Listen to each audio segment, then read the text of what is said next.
Thank you very much.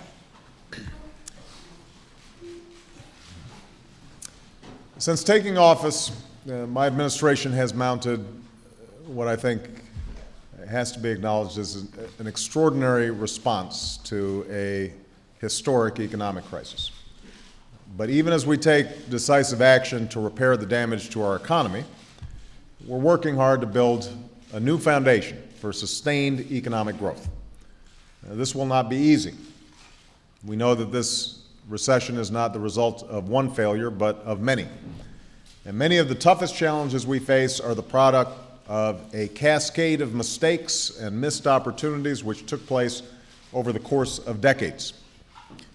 That's why, as part of this new foundation, we're seeking to build an energy economy that creates new jobs and new businesses to free us from our dependence on foreign oil.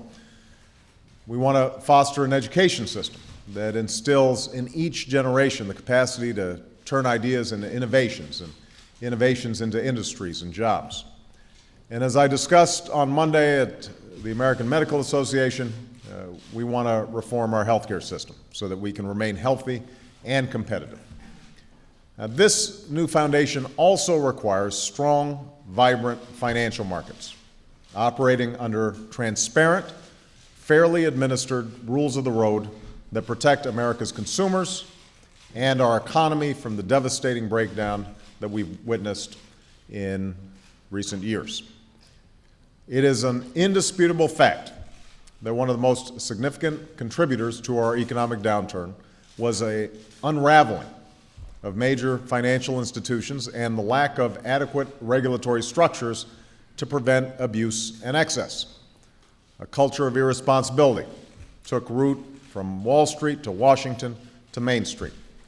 And a regulatory regime basically crafted in the wake of a 20th century economic crisis, the Great Depression, was overwhelmed by the speed, scope, and sophistication of a 21st century global economy.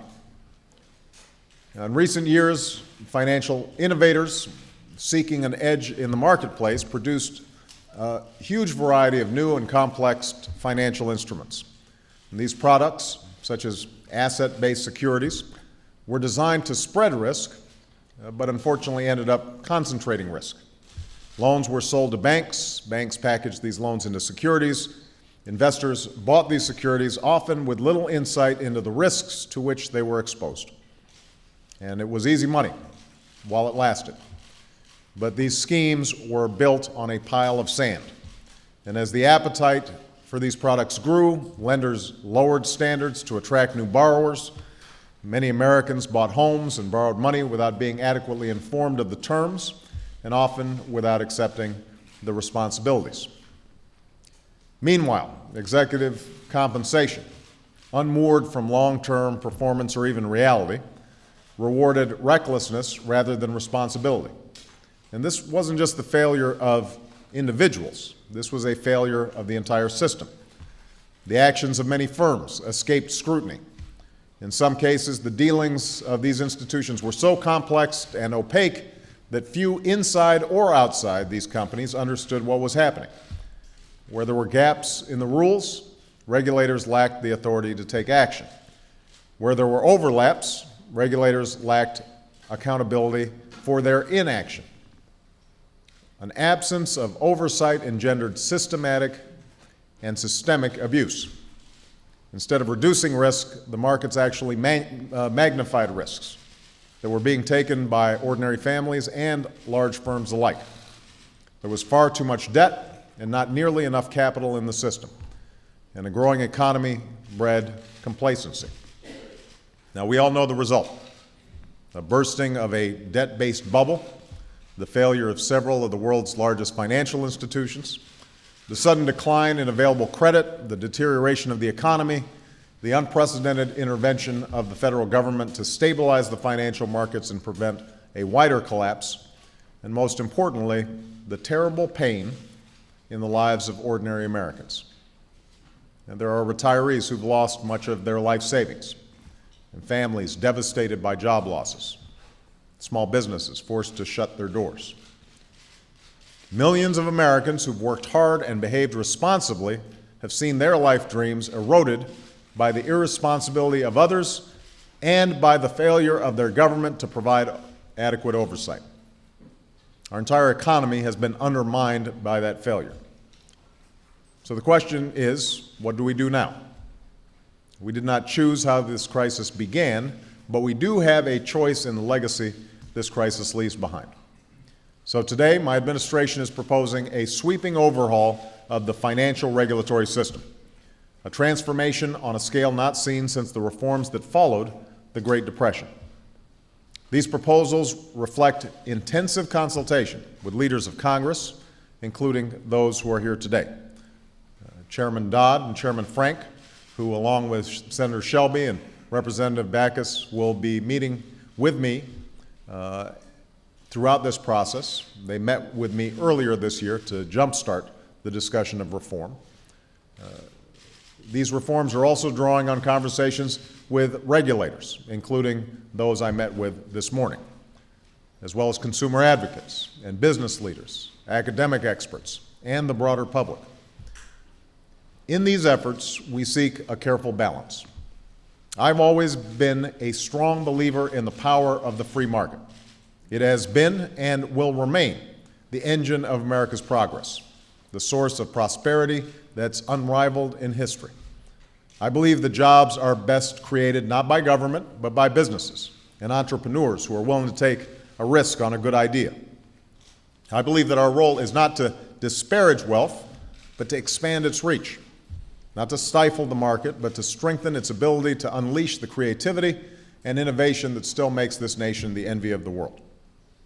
So that's our goal, to restore markets in which we reward hard work and responsibility and innovation, not recklessness and greed, in which honest, vigorous competition is the system, in the system is prized, and those who game the system are thwarted.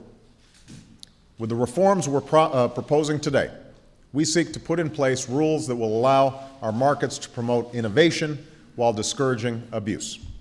We seek to create a framework in which markets can function freely and fairly without the fragility in which normal business cycles suddenly bring the risk of financial collapse.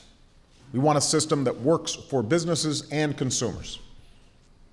There are those who will say that we do not go far enough, that we should have scrapped the system altogether and started all over again. I think that would be a mistake. Instead, we've crafted reforms to pinpoint the structural weaknesses that allowed for this crisis and to make sure that these problems are dealt with so that we're preventing crises in the future. Now, there are also those who say that we are going too far. But the events of the past few years offer ample testimony for the need to make significant changes. The absence of a working regulatory regime over many parts of the financial system and over the system as a whole led us to near catastrophe. We shouldn't forget that. We don't want to stifle innovation, but I'm convinced that by setting out clear rules of the road and ensuring transparency and fair dealing, we will actually promote a more vibrant market. This principle is at the heart of the changes we're proposing. So let me list them for you. First, we're proposing a set of reforms to require regulators to look not only at the safety and soundness of individual institutions, but also, for the first time, at the stability of the financial system as a whole. One of the reasons this crisis could take place is that while many agencies and regulators were responsible for overseeing individual financial firms and their subsidiaries, no one was responsible for protecting the whole system from the kinds of risks that tied these firms to one another. Regulators were charged with seeing the trees, but not the forest. And even then, some firms that posed a so-called systemic risk were not regulated as strongly as others. They behaved like banks, but chose to be regulated as insurance companies or investment firms or other entities that were under less scrutiny. As a result, the failure of one firm threatened the viability of many others. The effect multiplied. There was no system in place that was prepared for this kind of outcome, and more importantly, no one has been charged with preventing it. We were facing one of the largest financial crises in history, and those responsible for oversight were mostly caught off guard and without the authority needed to address the problem. It's time for that to change. I am proposing that the Federal Reserve be granted new authority and accountability for regulating bank holding companies and other large firms that pose a risk to the entire economy in the event of failure. We'll also raise the standard to which these kinds of firms are held. If you can pose a great risk, that means you have a great responsibility. We will require these firms to meet stronger capital and liquidity requirements so that they're more resilient and less likely to fail. And even as we place the authority to regulate these large firms in the hands of the Federal Reserve so that lines of responsibility and accountability are clear, we will also create an oversight council to bring together regulators from across markets to coordinate and share information, to identify gaps in regulation, and to tackle issues that don't fit neatly into an organizational chart. We're going to bring everyone together to take a broader view and a longer view to solve problems in oversight before they can become crisis. As part of this effort, we're proposing the creation of what's called resolution authority for large and interconnected financial firms, so that we're not only putting in place safeguards to prevent the failure of these firms, but also a set of orderly procedures that will allow us to protect the economy if such a firm does, in fact, go underwater. Think about this. If a bank fails, we have a process through the FDIC that protects depositors and maintains confidence in the banking system. This process was created during the Great Depression, when the failure of one bank led to runs on other banks, which in turn threatened wider turmoil. And it works. Yet we don't have any effective system in place to contain the failure of an AIG or the largest and most interconnected financial firms in our country. And that's why when this crisis began, crucial decisions about what would happen to some of the world's biggest companies, companies employing tens of thousands of people and holding trillions of dollars in assets, took place in emergency meetings in the middle of the night. And that's why we've had to rely on taxpayer dollars. We should not be forced to choose between allowing a company to fall into a rapid and chaotic dissolution or to support the company with taxpayer money. That's an unacceptable choice. There's too much at stake, and we're going to change it. Second, we're proposing a new and powerful agency charged with just one job: looking out for ordinary consumers. And this is essential, for this crisis was not just the result of decisions made by the mightiest of financial firms. It was also the result of decisions made by ordinary Americans to open credit cards and take out home loans and take on other financial obligations. We know that there were many who took out loans they knew they couldn't afford. But there were also millions of Americans who signed contracts they didn't always understand, offered by lenders who didn't always tell the truth. Even today, folks sign up for mortgages or student loans or credit cards and face a bewildering array of incomprehensible options. Companies compete not by offering better products, but more complicated ones with more fine print and more hidden terms. So this new agency will change that, building on credit card reforms I signed into law a few weeks ago with the help of many of the members of Congress who are here today. This agency will have the power to set standards so that companies compete by offering innovative products that consumers actually want and actually understand. Consumers will be provided information that is simple, transparent, and accurate. You'll be able to compare products and see what's best for you. The most unfair practices will be banned. Those ridiculous contracts with pages of fine print that no one can figure out, those things will be a thing of the past. And enforcement will be the rule, not the exception.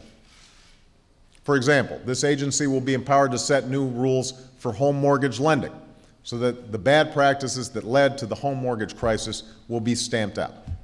Mortgage brokers will be held to higher standards. Exotic mortgages that hide exploding costs will no longer be the norm. Home mortgage disclosures will be reasonable, clearly written, and concise. And we're going to level the playing field so that non-banks that offer home loans are held to the same standards as banks that offer similar services, so that lenders aren't competing to lower standards, but rather are competing to meet a higher bar on behalf of consumers. And the mission of this new agency must also be reflected in the work we do throughout the government. There are other agencies like the Federal Trade Commission charged with protecting consumers, and we must ensure that those agencies have the resources and the state-of-the-art tools to stop unfair and deceptive practices as well. Third, we're proposing a series of changes designed to promote free and fair markets by closing gaps and overlaps in our regulatory system, including gaps that exist not just within, but between nations. We've seen that structural deficiencies allow some companies to shop for the regulator of their choice, and others, like hedge funds, to operate outside of the regulatory system altogether. We've seen the development of financial instruments, like many derivatives, that are so complex as to defy efforts to assess their actual value. And we've seen a system that allowed lenders to profit by providing loans to borrowers who would never repay because the lender offloaded the loans and the consequences to somebody else. And that's why, as part of these reforms, we will dismantle the Office of Thrift Supervision and close loopholes that have allowed important institutions to cherry-pick among banking rules. We will offer only one federal banking charter, regulated by a strengthened federal supervisor. We'll raise capital requirements for all depository institutions. Hedge fund advisors will be required to register with the SEC. We're also proposing comprehensive regulation of credit default swaps and other derivatives that have threatened the entire financial system. And we will require the originator of a loan to retain an economic interest in that loan, so that the lender, and not just the holder of a security, for example, has an interest in ensuring that a loan is actually paid back.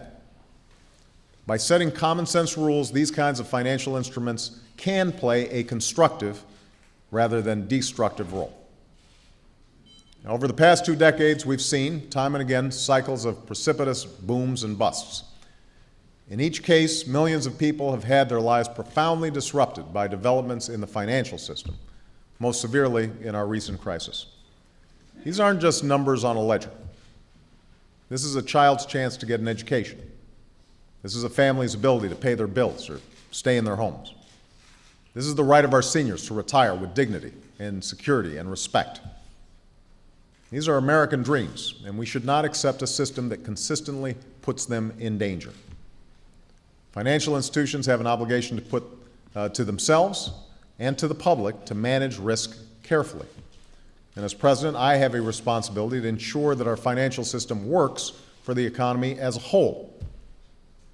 There's always been a tension between those who place their faith in the invisible hand of the marketplace and those who place more trust in the guiding hand of the government.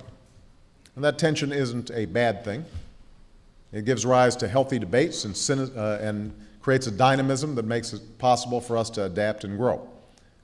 For we know that markets are not an unalloyed force for either good or for ill. In many ways, our financial system reflects us. In the aggregate of countless independent decisions, we see the potential for creativity and the potential for abuse. We see the capacity for innovations that make our economy stronger and for innovations that exploit our economy's weaknesses. We are called upon to put in place those reforms that allow our best qualities to flourish, while keeping those worst traits in check. We're called upon to recognize that the free market is the most powerful, generative force for our prosperity. But it is not a free license to ignore the consequences of our actions. This is a difficult time for our nation. But from this period of challenge, we can once again tap those values and ideals that have allowed us to lead the global economy and will allow us to lead once again. That's how we'll help more Americans live their own dreams. That's why these reforms are so important. And I look forward to working with leaders in Congress and all of you to see these proposals put to work so that we can overcome this crisis and build a lasting foundation for prosperity. Thank you very much, everybody. Thank you.